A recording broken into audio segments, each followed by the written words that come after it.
So hello guys, welcome back to my new blog. So guys, હું તમને આજે જણાવીશ કે વરસાદ પડે પછીનું વાતાવરણ કેવું જોવા મળે છે આપણને. તો તમને જણાવી દઉં કે વિડીયો પૂરો જોજો, મજા આવશે.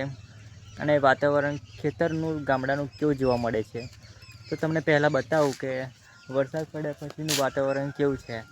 જો અમારો પહેલાં વરસાદ પડ્યો છે તો આ જગ્યા તમે જોઈ શકો છો કેવું ભીનું ભીનું દેખાય છે. જુઓ છે, ભીનું ભીનું છે. જુઓ બધે અભી જ તો થોડી વારથી વરસાદ પડ્યો છે અને પછી પેલું બ્લેક બ્લેક દેખાય છે બધું. જુઓ તમે વાદળ જોઈ શકો છો. તમે વાદળ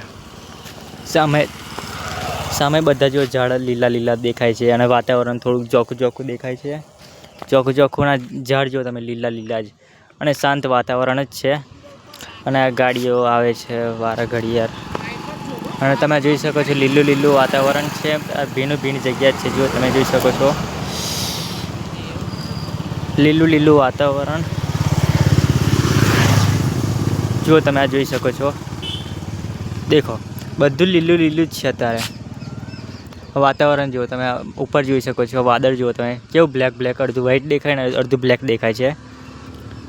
હા, આ બી થોડીક વાર થઈ છે વરસાદ પડે, અને આ બાઇક આવે છે એના કારણે તમને સાંભળવા મળે છે બહુ ચકલીઓનો અવાજ. વાતાવરણમાં અલગ અલગ પ્રાણીઓનો અવાજ સાંભળવા મળે છે બધે જ, આઈપાલી સાઈડ બધે જ. પણ આ બાઇક આવે છે એના કારણે નથી સંભળાતું બરાબર. તમને જણાવી દઉં કે અમારા ખેતરાના વાતાવરણની અલગ જ વાતાવરણ જોવા મળે. કેમ કે અમારે અહીંયા ખેતરમાં ઝાડ બહુ હોય છે એટલે.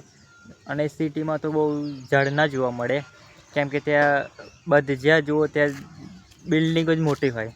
અને અમારી બાજુ એવું નહીં હોય. જો તમે જોઈ શકો છો આ બધે વાતાવરણ કેવું બ્લેક બ્લેક થઈ ગયું વરસાદ પડ્યાના કારણે જ.